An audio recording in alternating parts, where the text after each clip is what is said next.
Let's now start wrapping up the market action for the day. And it's a term we have used often actually in the last 1 month or so, down but not out.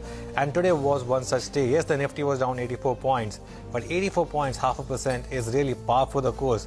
Any other day you could have been down 84. On a day when global market collapsed, it was really resilient. In fact, the bank Nifty was down 1.4%, so that's where you had some pressure, but the mid-cap index is actually ending in the green and more advancing than declining stocks.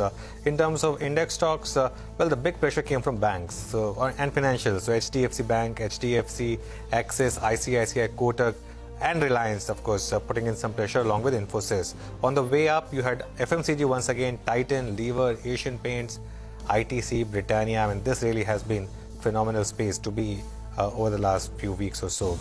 Broader market was strong, Prashant. Broader market was pretty strong, Anuj, and it stayed strong for bulk of the session. Let me just quickly outline what happened. So market breadth actually was about more or less, 1:1. But KPIT, of course, we highlighted that 12% higher. Adani Wilmar is up another 5%. Tata Chemicals was up 5.5%. Borosil Renewables was up 5.5%. Campus, the footwear stocks have all gone wild this week, 5%. Newland Laboratories 15%. Saxoft 12%. CAMS was up 5%, and so on and so forth. So lots of action backed by lots of volumes. Najat. Well, there's hope that finally we'll be seeing the new airport here in Mumbai, at Navi Mumbai.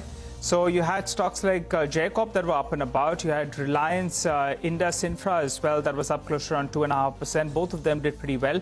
Suzlon, there's going to be a rights issue meeting on Sunday night. In fact, that news came in late last evening, and that stock was up close to around 14% in trade. KPIT was doing well, but Tata Elxsi, the one that's more expensive, well, that stock as well did see some bit of traction in trade.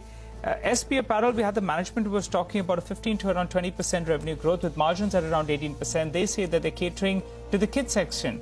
So demand's really not going to get impacted in that space. And also Gokuldas Exports.